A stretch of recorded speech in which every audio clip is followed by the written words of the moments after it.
shake table facility, and it can hold buildings weighing up to 2.5 million pounds. The table moves in all three directions simultaneously. It's the first wood building of this size that's ever been tested.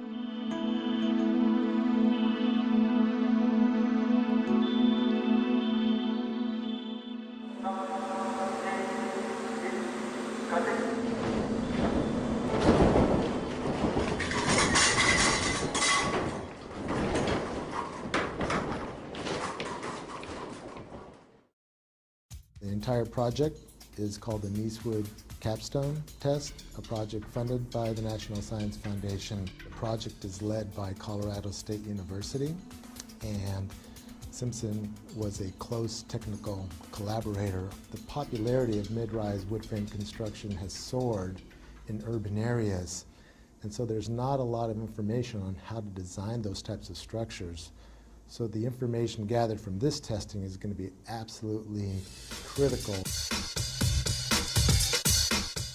The condominium tower was built as a actual condominium would be constructed with 23 1- and 2-bedroom living units. We're testing a 7-story, 23,000 square foot, 800,000 pound building in 3 dimensions. This collaboration with all the folks involved is really going to culminate in a test that's going to show how our products perform in a very severe seismic event.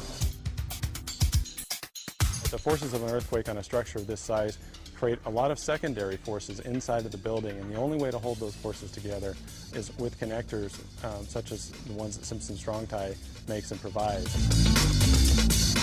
In this building, we have a wide variety of Simpson Strong Tie products, from large hold-down rods that run 7 stories up to the roof, known as ATS, or anchor tie-down system. We have a number of shear transfer elements in here, and straps and the floor plates to help tie the floor plates to the shear walls. In short, we're building what we call a complete load path. This building, the Nicewood Capstone building, is designed using a performance-based seismic design philosophy. It's a method to design specifically for, or explicitly maybe, for performance of the building. We don't just design a component or an assembly. We actually design it all together and then we check it.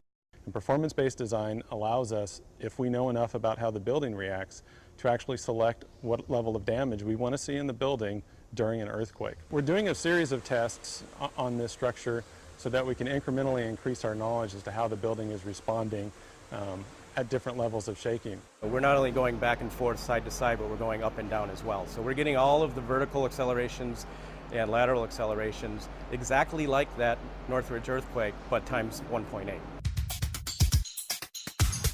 There's approximately 300 sensors in the building, measuring everything from movement to force to acceleration. Once that data and information is gathered, then it can be used to develop new design procedures and new construction methods. So we're able to take what the engineers have modeled, compare it to how the building actually performed, and that's going to give us a lot of great data for years and years to come. What we're really doing here is we're demonstrating that you can build a 6-story or even a 7-story possibly wood structure in a high seismic zone and have it perform how you want. It's safe, it's cost effective, and frankly they're very little damage. Really, for 5% or less in your construction material costs in the beginning of the building, you can not only save the occupants of the building, but you can also save the structure. This test will change the way light frame wood is designed over the next 10 years. We've invited several key engineers from across the country, building departments. There's folks from all over the world coming to see this. When you see an actual test, the impact that has on you is so significant that it really makes you think twice about what you put down on paper.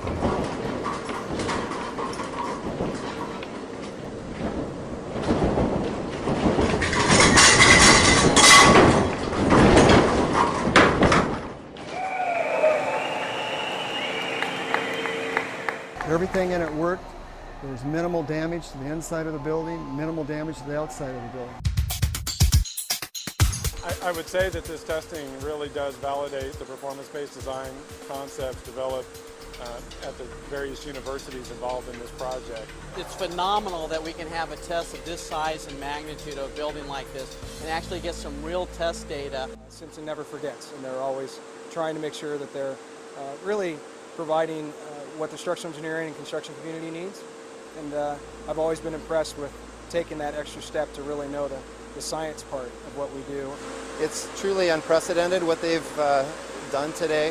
I think this is it's truly about saving lives, and the information that's been generated as a result of this test is truly groundbreaking.